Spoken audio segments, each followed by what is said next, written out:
from where you're joining us from, one of those many 51 countries. My name is Daniela. I'm usually in Glasgow, but for the next 2 weeks, I'm based here in beautiful Madrid in Spain. I'm an IELTS teacher and IELTS teacher trainer, and I'll be leading today's webinar. But today, we're also joined by the rest of the Avengers team. So we can add these countries to that list. We've got Yasser in New Delhi, we've got Mariana in Zagreb, Leila is in London, Aidan in Wales, and Louisa in Paris. And they're here, although you're not hearing their voices, they're here to answer your questions in the Q&A. So that's why we have that function. For me though, I'm asking you questions, so I want to see your answers in the chat. This next question is a question that I'd like you to answer in the poll if possible or in the chat. Have you taken the test already? Have you already taken an IELTS test? And what score do you need? So answers in the chat box, or if it appears for you, in the poll question. I'm going to give you about 20 seconds to get your answers in. Have you taken the test already? Carla says he hasn't. And what score do you need? Kyle says not yet. Okay. And what score are you looking for? Remember, if the poll question doesn't work on your device, you can always use the chat. The only place I cannot I cannot see answers. I'm laughing because Lisa says 7.5, of course, with a big smiley face. I cannot see your answers in the Q&A, so please keep them coming either on the poll or in the chat. And let's look at what we've got in terms of your responses. So a few of you have, 19% of you have taken an IELTS test already. Perhaps you're preparing to sit it for a second time, but the majority of you are preparing to sit the test for the first time. And we've got a sort of range of desired scores, but the majority are looking for above a 6. Remember, we run these weekly webinars for all of you. Regardless of the band score you need, you're going to benefit from each one of our webinars. Okay, the second poll question is actually about these webinars. Have you attended one before? And how did you feel about it? So, have you attended a British Council IELTS webinar before? Remember, we run these every Thursday, twice on a Thursday. It's the same one repeated, so that we can cover all the time zones, or as many as possible. And how did you hear about the webinar? So you can let me know in the chat box if for any reason the poll question isn't working for you. I'll just give you another 10 seconds to get your answers in, and then let's have a look at the results, please. Okay, so a good sign, I think. 67% of you have been here before. Welcome to the 33% for whom this is your first time attending our webinar. Remember, every Thursday, put that in your diary. Every Thursday we deliver these. Keep checking the British Council website. I can see that 66% of you found out about today's webinar from there. And our last question at this stage is about the free IELTS study pack. Have you received it? Yes or no? So you'll have seen that when you register for these weekly webinars, you're also registering for the study pack. Let us know if you've received it, and if so, have you found it useful? Caroline, it's your first time here. Same with you, Harriet, welcome. If you haven't received the study pack yet, I can see that Owoju is saying that it was very educational. Harriet's saying that you have received it. Well, you can follow the link in the chat box just coming up now. So thanks, Mariana. So 62% of you have received the study pack. The link to this is in the chat box, so that if you haven't already got it, please follow that link now. And then just open up the link now, but come back to the webinar. You can finish that registration later on, because you can see that those who have received it are finding it useful. Okay, I'll ask you a few more questions later on, but for now, just some information about the webinar. It lasts an hour. with time for your questions. But throughout the webinar, I'll be asking you questions, which is why I'm looking at the chat box, which is why I'm asking everyone to use the chat box. Please do not write your answers to my questions in Q&A because I cannot see the Q&A. The Q&A looks like this, and it's for your questions only, the questions that you want to ask the rest of the team. We get quite busy, so it might not be possible to answer everybody's question. So if you do see one that's similar to yours, please like it and we'll prioritise that.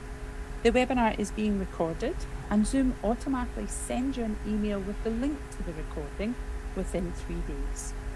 We're not able to answer questions about specific test bookings, so please contact your local British Council Test Centre about these.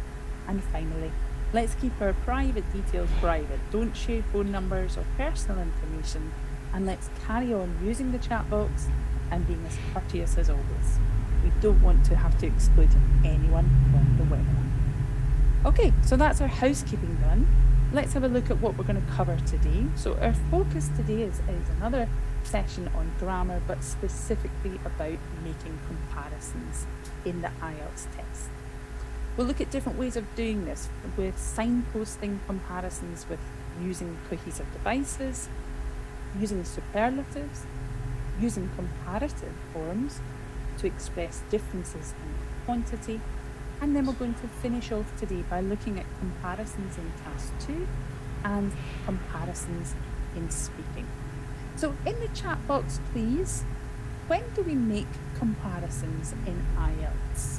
Think about the different sections of the IELTS test. When do you think you have to make comparisons, or it's a good idea to draw comparisons? Absolutely, Salma, in writing Task 1. Academic writing Task 1, you're drawing relevant comparisons between data. But as Vita says, in the second task, Task 2, you might also draw comparisons, comparing two sides of an argument, discussing advantages and disadvantages, comparing problems and solutions. And Anna and Carla, absolutely, in the speaking test in part 3, you're very often asked to compare different times, comparing the past to the present perhaps, or the present to the future. So we'll look at all of this today, but we're going to spend the majority of our time on writing Task 1. So tell me in the chat box, please, what types of tasks, what types of data, I should say, do you expect to cover in writing Task 1? What can come up? In the chat box, tell me, what different types of data? Pajan says a bar graph, pie chart. Thanks, Pajan. What else is there? Okay, maps, figures, pie charts, flow charts, maps. Thanks, Mohammed, and thanks, Pajan. You've got them all, I think. Thank you, Mary. Yes, there are about 6. We've got pie charts, line graphs, bar graphs, process diagrams. I didn't see that mentioned yet. Maps and plans and tables. Okay, so let's think about how this relates to our focus today. Remember, our focus is about comparing things, drawing comparisons. So I've got a question for you now, if we can have the next poll question up. Now, I want you to think of the different types of data that are on the screen and choose which of the types of data are likely to require comparison. So remember, answer in the poll question, and for this one, you will need to choose more than one. So the question is, which of the types of data are likely to require comparison? I'll give you all about another 15 seconds to put your ideas on the poll or in the chat box, please. Remember, the only place that I do not want you to write answers is the Q&A, simply because I can't see it. Another 5 seconds. Okay. Right, and let's have a look at the results. Okay, great. This is exactly what I was looking for. As Idnego says, pretty much all of them. Pretty much all of the types of data that you could be presented with in academic writing task 1 will require you to draw comparisons. In a pie chart, you're comparing proportions. In a line graph or a bar graph, you might be comparing years or the trends of different sectors. The only one, as you've identified, the only one that I would say you are less likely to draw comparisons is process diagrams, and most of you identify them. What about maps and plans? What sort of comparisons are we drawing in maps and plans?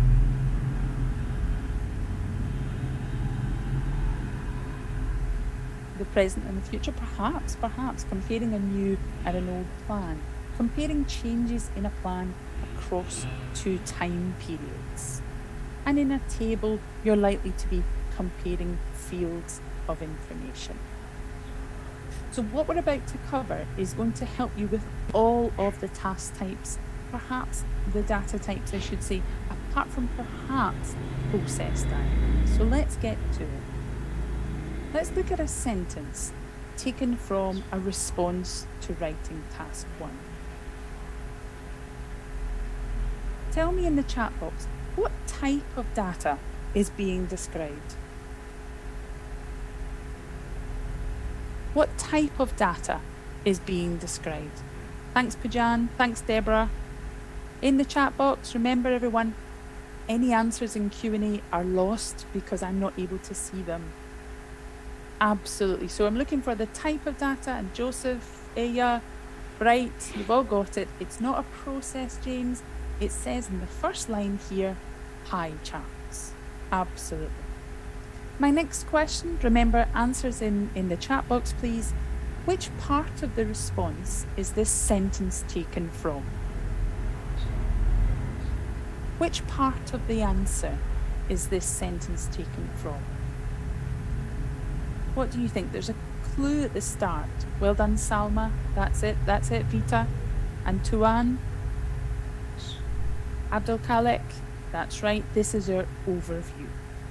So this is a sentence that provides a brief overview, isn't it? Now, remind me, where do we write the overview? Is it at the beginning, the middle, or the end? Where do we tend to write the overview? Or where would we recommend that you write it? Okay, we've got a bit of a mix of answers here, but Christiana, you're right, Louisa, you're right, that we really recommend that you include the overview as part of the introduction. So this is our overview sentence. It's probably the second sentence of our introduction, and we can see that immediately the writer is drawing comparisons from the very start of the task. How can you see that? How is the writer drawing comparisons here? What do they mention?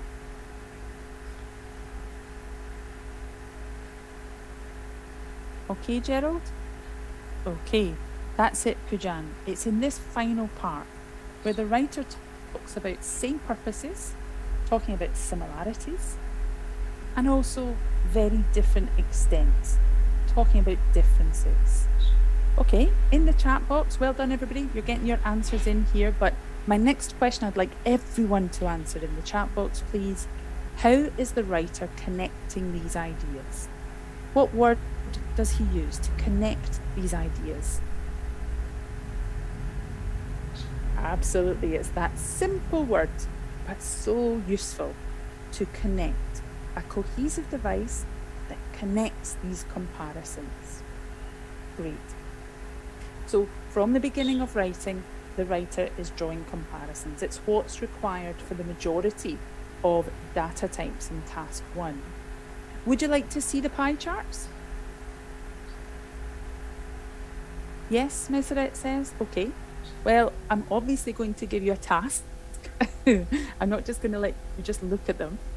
I want you to take a moment looking at the pie charts. And in the chat box, just choose one similarity between them. One similarity that you would choose to describe.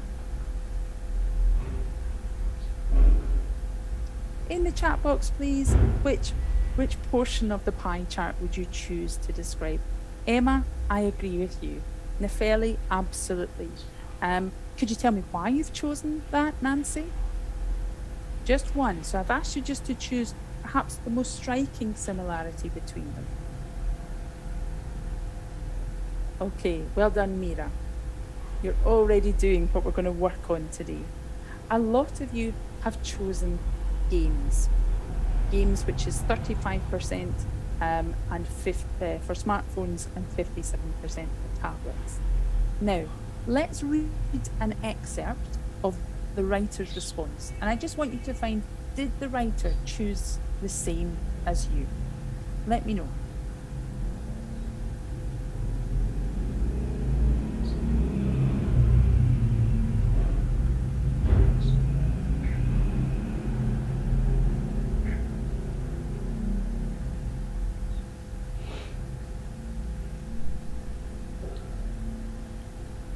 So Jessica says yes, Madange says yes, Nikki says yes. Okay. Okay. Good. So most of you have identified that the writer talks about the most common uses for games as a similarity. So let me ask you this. What word does the writer use to signpost this as a similarity? What word helped you find this? That's right, Anna. I've actually highlighted, well done everybody, well done Monica. It's this part in green, both types of device. So this is a cohesive device. This is an expression used to introduce the similarity, this idea of both. So Anna, we're going to talk about that in just a moment. So we've looked at a cohesive device, a signpost that draws your attention to a similarity. Which words show the cohesive devices that introduce differences? Well done. I've used colour. So we're looking for cohesive devices at this stage. The green one, both types of device we saw was used to introduce a similarity, but I'm looking at the blue ones now. If you look at blue, what cohesive devices does the writer use to introduce differences? What are the words in blue? In contrast and what's the other one? While. Okay. And so what are the words in red? These aren't so much cohesive devices, they're something else. What are the words in red? What parts of speech are these words? Differ and compare. That's right, Elena, these are verbs. Verbs to describe comparisons.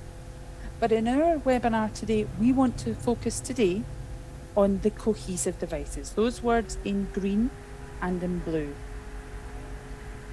These are cohesive devices that we're going to call signposting. And Anna asked in the chat box, what do we mean by signposting? Well, let me show you this. And tell me in the chat box, please, where would you see this type of signpost? In real life, where would you see this? On a road, absolutely. On the street, that's right, Rodrigo. And what's it communicating to you?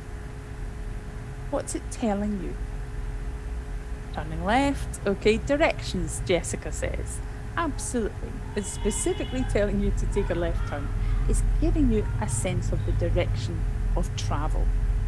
So if we think of signposts on roads, tell us where we are and where we are going, how does this relate to our writing and our speaking? What do you think? How does this relate, this idea of signposting? Juan says it signals information. Okay. It showed, Monica, that's a lovely way of putting it. Monica says it shows direction to guide the reader. That's fantastic. What else? Deborah says it tells you where the writer is going. Absolutely. Gerald says, Anna says it shows us the direction we are going to take in the text. That's exactly what we mean by signposting, and it's not just in writing. Signposting expressions like the cohesive devices are words and phrases that very clearly show the reader, show the listener, or the examiner in IELTS where you're going, where you are and where you're going.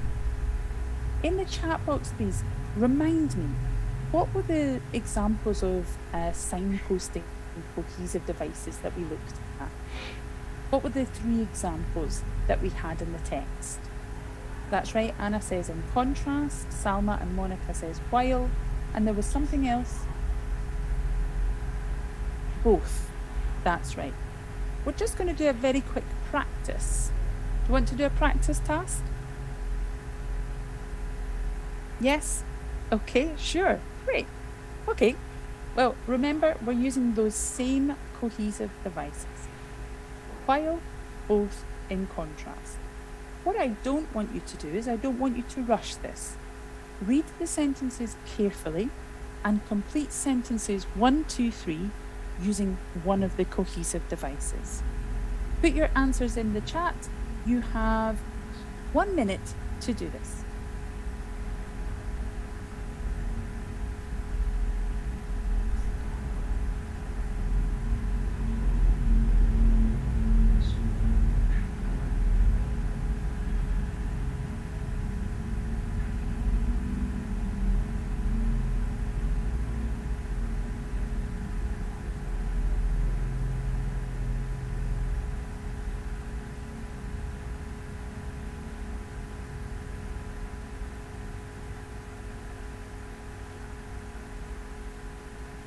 Okay, you've got 20 seconds.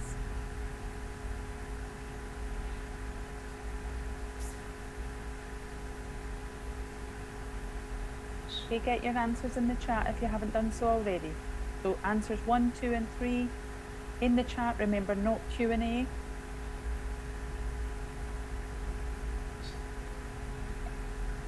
That's our time up. Okay, shall we check our answers? Let's have a look together. Okay, so number 1, were we describing a similarity or were we introducing a difference? For number 1, it was a difference. So we had to choose between while and in contrast. Well, where are we using the cohesive device?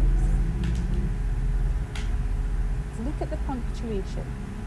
We're using the cohesive device at the start of the second sentence. So for number 1, what did you choose? Amira says in contrast, and that's exactly why, because this is beginning the second sentence, referring back to the idea, as Crystal says, in the first sentence.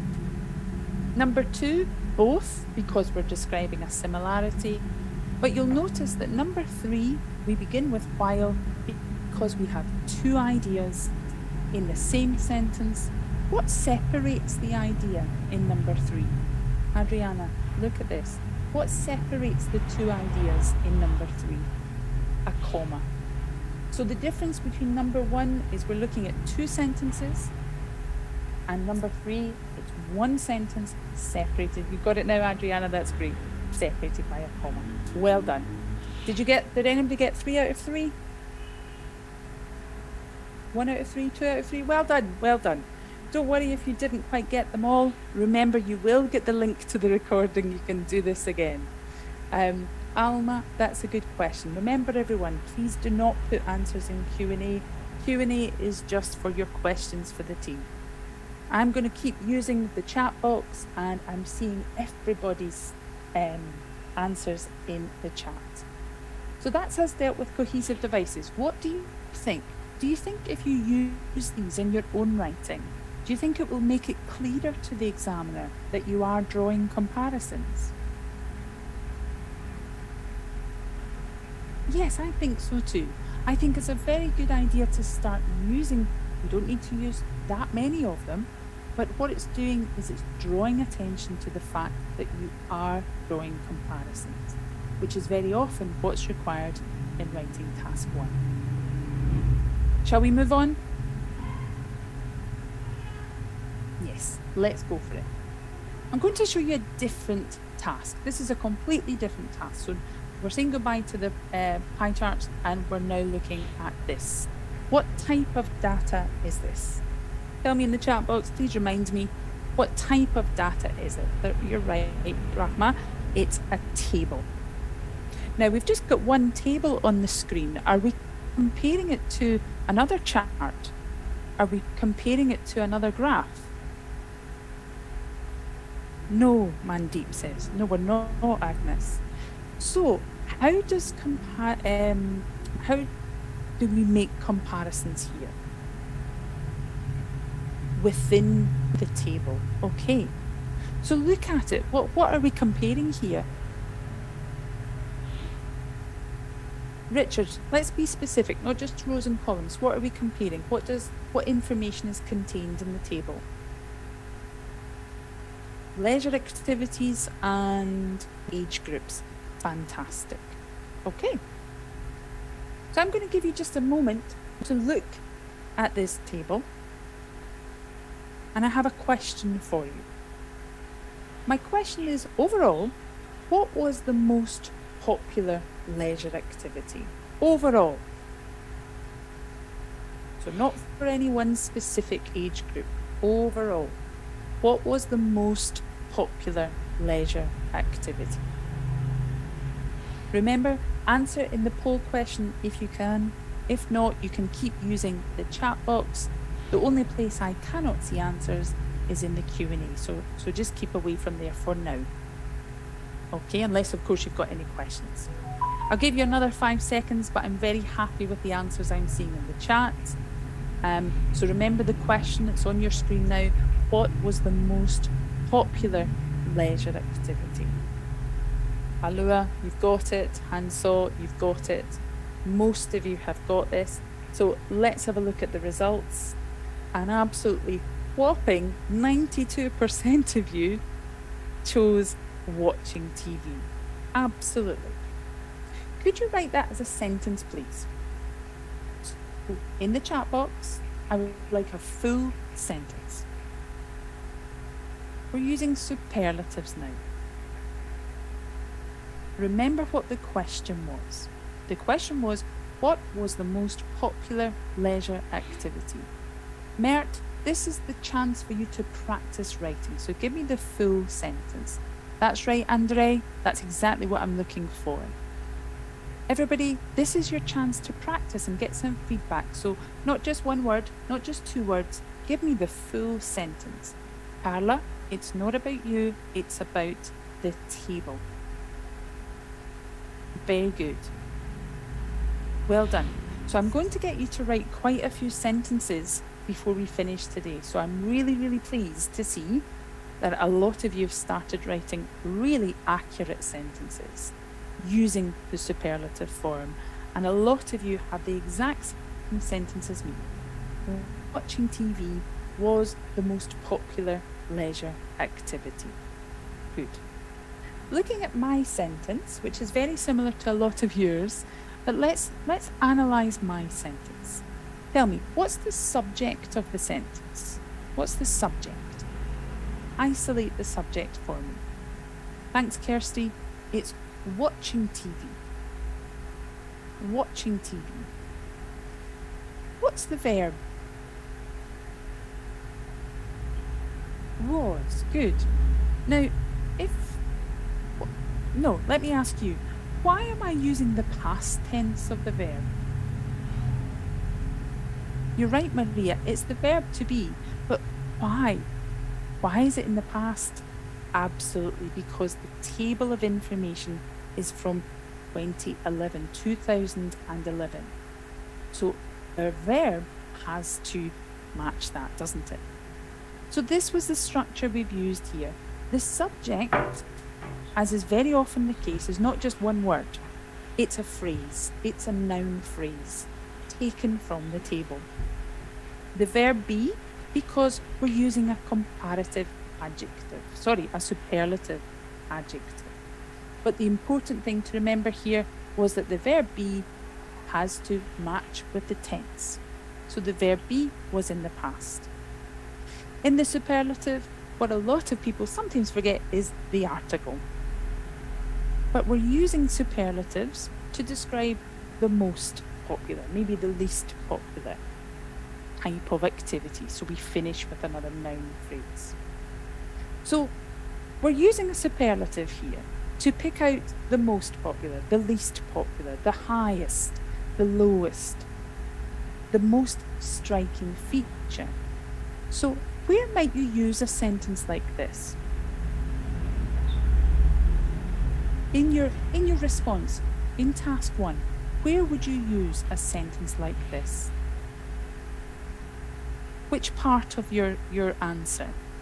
That's right, Anna, in task 1, but specifically in your overview. So remember, your overview is when you write a clear and concise sentence about the most striking feature or most dominant trend. So using superlatives, no, that's absolutely fine, Shyla. I'm just using this structure where we start with the noun phrase. That's absolutely fine. But using superlatives are a great way to write your overview. But let's move on from this. Let's move on to comparatives. So if we're thinking about the body of our writing, we've written our introduction, we've written our overview. In our task 1 body, we're going to have to do a bit of analysis of the data. We're going to have to present the data. So for our practice today, I want to look at 3 different ways of expressing quantity using comparatives. To do this, I just want to use the same piece of data to demonstrate the 3 different ways. The first way is just a basic comparison, and these are the data points I want to look at. I want to look at gardening, comparing the youngest age group with the over 60s, the oldest age group. In the chat box, please, why have I chosen this? Why do you think I've chosen this point? Why have I chosen to write about it? Absolutely, Nikki says there's a greater contrast between them. Absolutely, there's a big difference between them. Amtul says the same. There's a clear difference. So that's what you need to do in writing task 1. You're not writing about absolutely everything. You're writing about the important differences, the key differences, the key points of comparison. Okay, so we're going to try to describe this difference. We're going to do it in 3 different ways. The first way is just going to be a basic comparison between the 2. I say that it's basic, but the noun phrase, the subject, is a bit more complex than just watching TV or just gardening. So I'm going to give you the start of the sentence. The start of the sentence, the subject is this: the percentage of over 60s gardening. Now, I want you to finish my sentence. Using a comparative structure, try to finish this sentence off in the chat box, comparing the oldest with the youngest. So give me the full sentence, Noura. Yes, Nukataba, I could have spoken about this. I could have chosen a lot of them, but for now, I'm just focusing on the gardening. That's lovely. So you see, that's really nice. What I'd ask you to do, Zusi, is to include the percentages. So remember, we're using a comparative, not a superlative. And we're not using the superlative because we are comparing 2 age groups.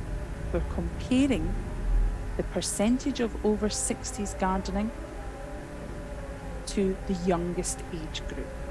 That's why we're not using a superlative. We used a superlative before because we are taking 1 out. Okay, lovely, Mandeep. Fantastic. Would you like to see the rest of my sentence? It's very similar to yours. Okay. So the percentage of over 60s gardening at 26% was higher than the youngest age group. What do you think about that? Is it clear? Is it a clear sentence? Okay. Is it precise? Okay. Why have I included the percentages in brackets? Why have I included 26% and 7%? Mandeep says to support the sentence, to specify, as Alma says. Yes, we must do this in the main body. In the body of your response to task 1, you need to include specific data from the table. You have to support your statement with specific data. What's the structure of this? Remember how we did this with the superlative? We broke down the structure. In the chat box, could you tell me, how would you break down the structure of a comparative sentence? What are the different parts of it, Alma? You're right, it's a comparative, but let's break it down. What are the different parts of it? We start with the subject, which is a noun phrase. And then what do we have? What do we have after, well done Mandeep, you've given me what I'm looking for, the verb. What do we have after the verb to be? The comparative form. Good. And then we end with another noun phrase, the other thing that we're comparing it to. Well done. So we've got the specific age group in our noun phrase, the verb to be in the past, because the table is information from the past, our comparative adjective, than, and what we're comparing it to. Brilliant. So that was our basic sentence, or basic comparative. I want to move on now. I want to improve it. We're still going to keep the same sentence, but I want to add just one word. Looking at the percentages, do you think it's a small or a big difference between these two age groups?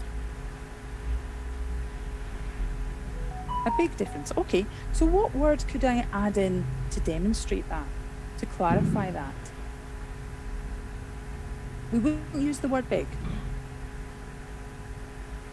A lot of you are saying the one I'm looking for, Jamoke, the word much. Absolutely. So just to clarify it a little bit further, we can add in a quantifier. The word much tells us that there's a big difference between them. So the percentage of over 60s gardening at 26% was much higher than the youngest age group at 7%. Great. Could we replace much with anything else in the same position? Maybe not more. We wouldn't use more here. Reski says far. Remember when I asked you why we chose this data point? A lot of you gave me the word significant. Could I use that word here? Could I use the word significant here? In what form? That's right, Nikki. That's right, Peter. In what form? Because I can't use the word significant, but I can absolutely use the adverb well done. So it's the same position. All I'm doing is replacing the quantifier in red with the adverb significantly. Well done. So our structure here is exactly the same. We've got our noun phrase, we've got the verb to be in the past because the data's in the past, and we can add a quantifier, much, or we can add an adverb, for example, significantly. And the rest of the sentence is the same. We have our comparative form and the thing that we're comparing it to. So that's our second use of comparatives. We started with a simple basic comparative sentence, but look how we're able to add a little bit more detail here.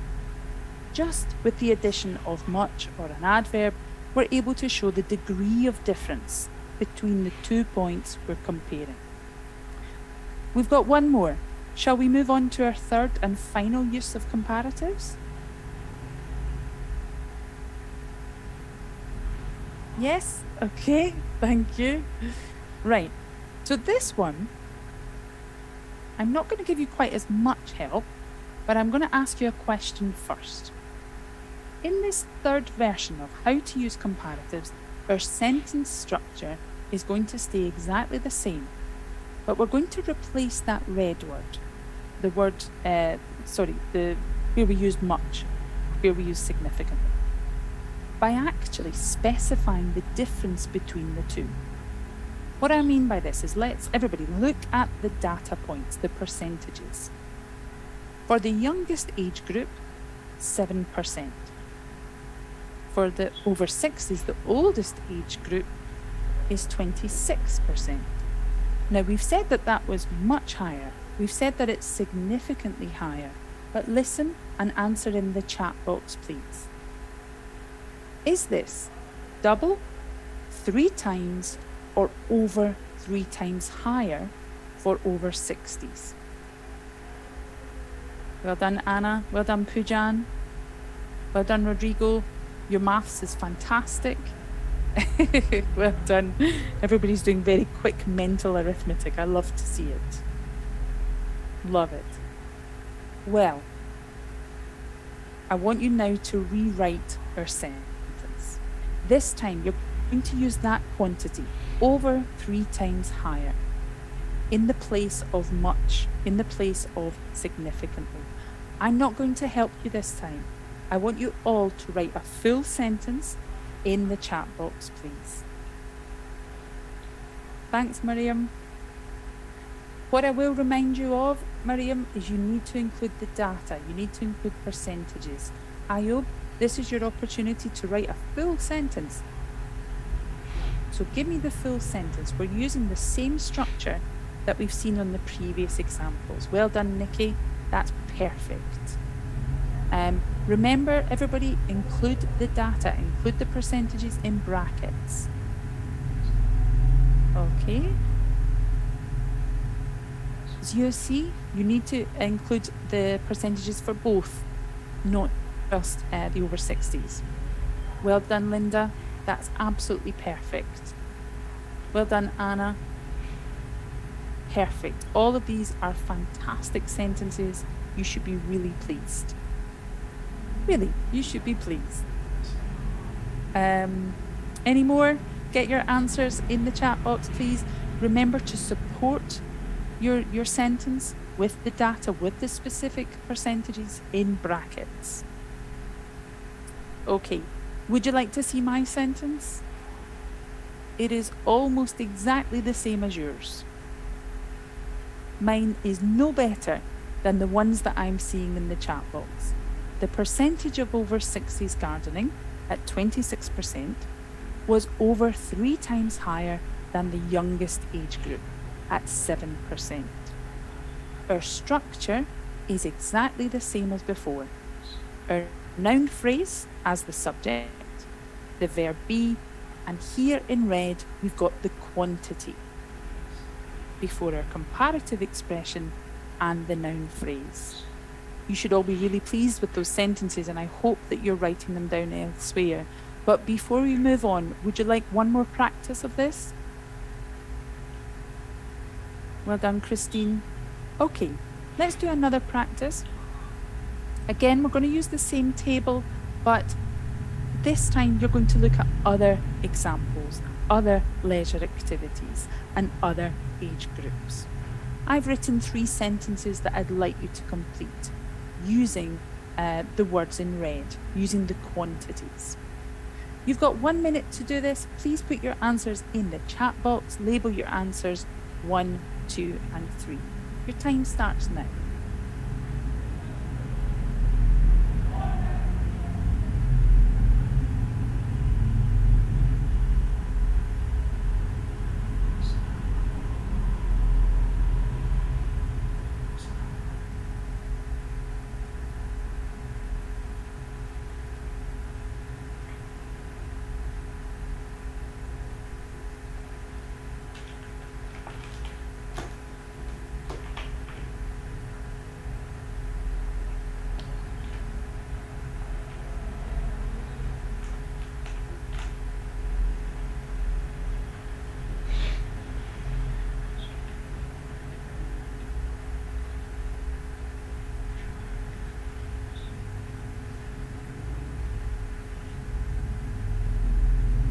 Okay, get your answers in the chat box, please, if you haven't done so already. Answers there, please, not the Q&A. And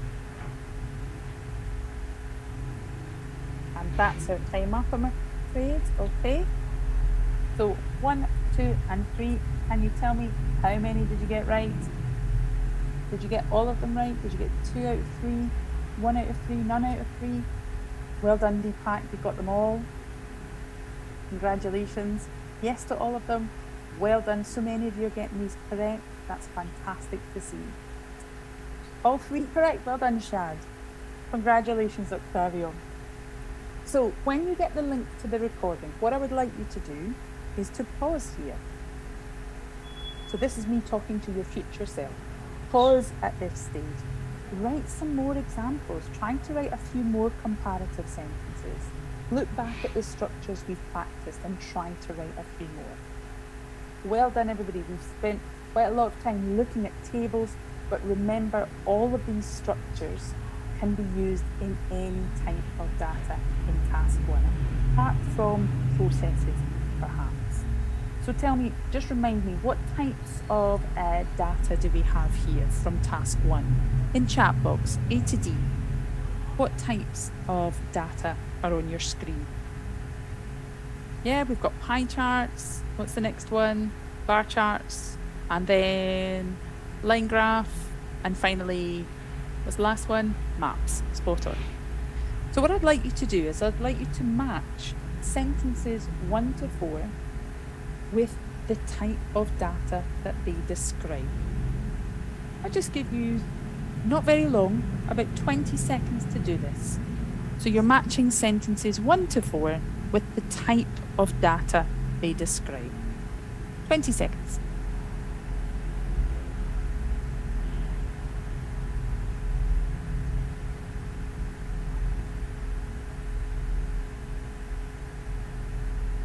Okay, get your answers in the chat, please.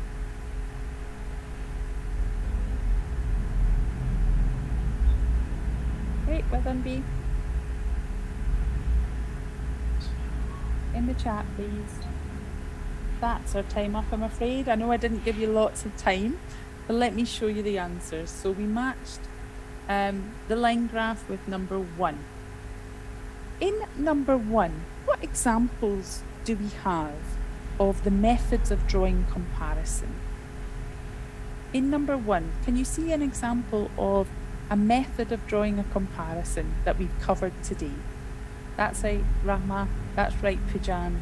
We've got the word while, which is a cohesive device. Remember, it's signposting to the reader, to the examiner, that we're drawing a comparison. Number 2 matched with B, the bar chart. So tell me, what example is here of the method of drawing comparison? The superlative. That's right, Alma. We've got the most popular. What about number 3, this description of the maps or the plans? What do we have here? What's this an example of that we've covered today? A comparative. And what are we using? This word in red, far. How can we describe what that's doing? It's a comparative, but it's not just a basic comparative, it's an adverb or a quantifier. It's giving an idea of the extent of the difference. And finally, for our pie chart, for number 4, what examples do we have here of what we've covered in today's webinar? This part in red, absolutely less than half, we're describing quantity. So we did a lot of practice today with a table, but you can see that we can use all of these 4 ways of drawing comparisons. We can use them across all types of data in task 1. How could we use them in task 2? How might we use them in task 2? Remember, task 2 is an essay. So how might we use comparison in an essay? Give me some ideas in the chat box. How can we use some of this language? Luciana says to contrast 2 ideas. That's a great way of putting it. And Luciana, one of our question types, one of our essay types is a two-sided argument. So that's exactly what we would be doing. We would be contrasting the ideas there.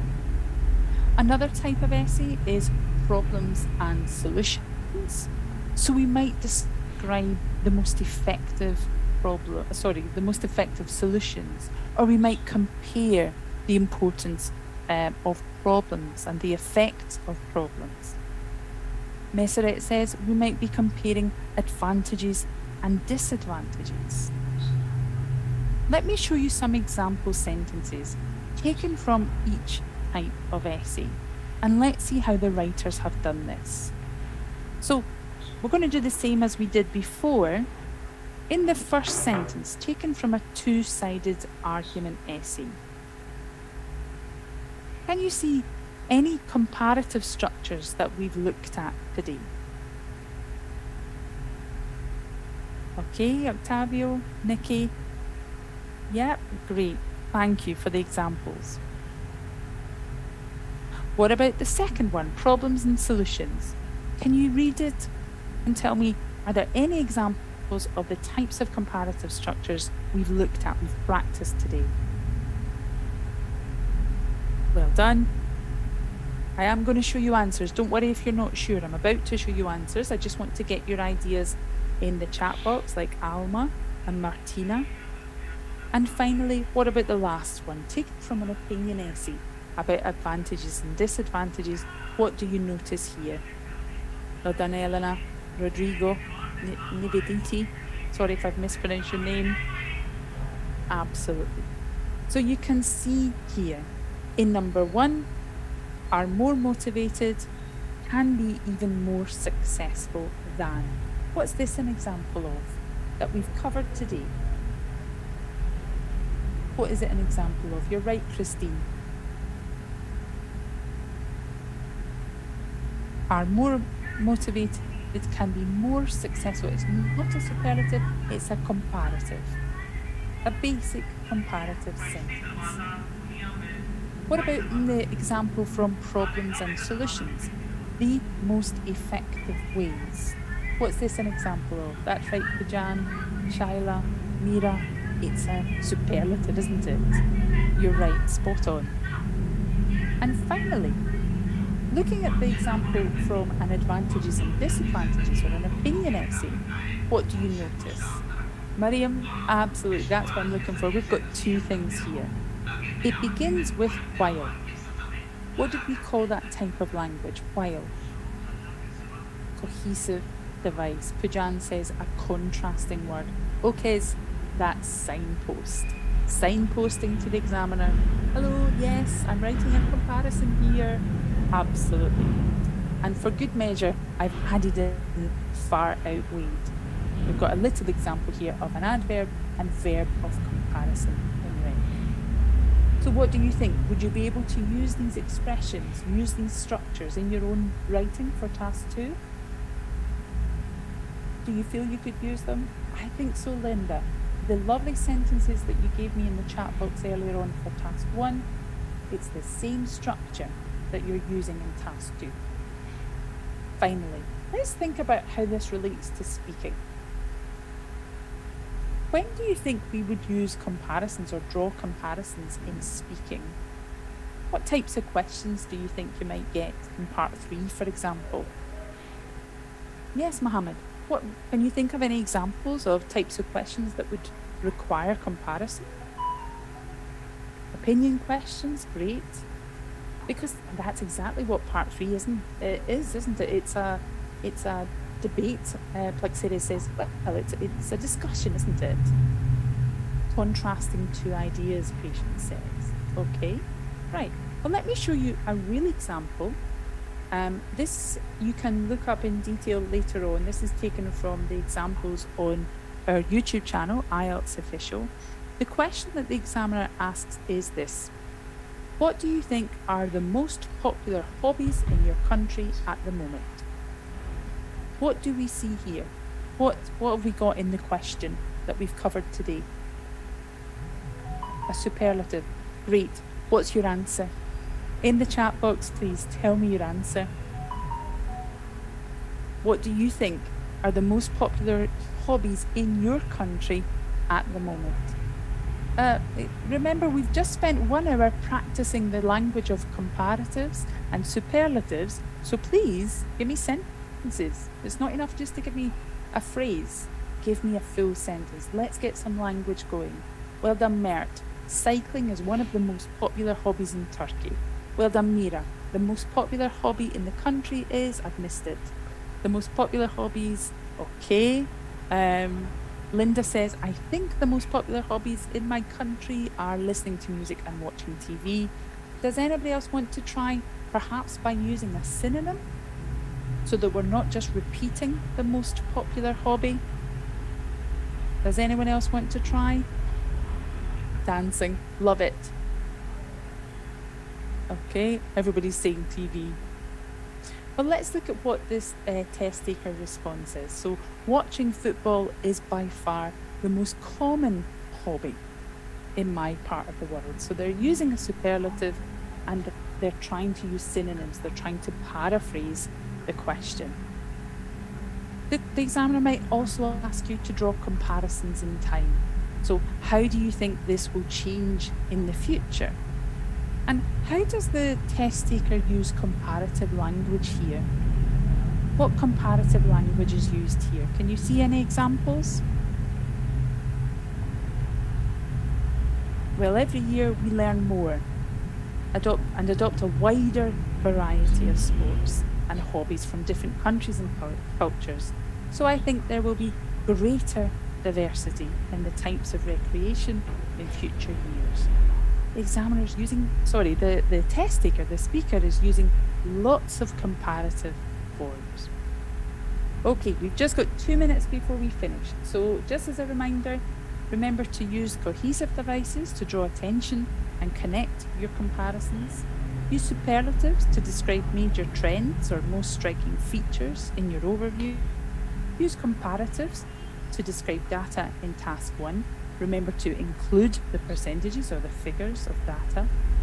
Use a variety of those structures in writing task 2 and in the speaking test, and look for examples of all of these in the model answers that are available to you. Now, I'm about to go through resources in a moment, but just as a reminder, you can find these on IELTS Prep app, on our website, and Learn English. We'll give you the links to those in just a moment.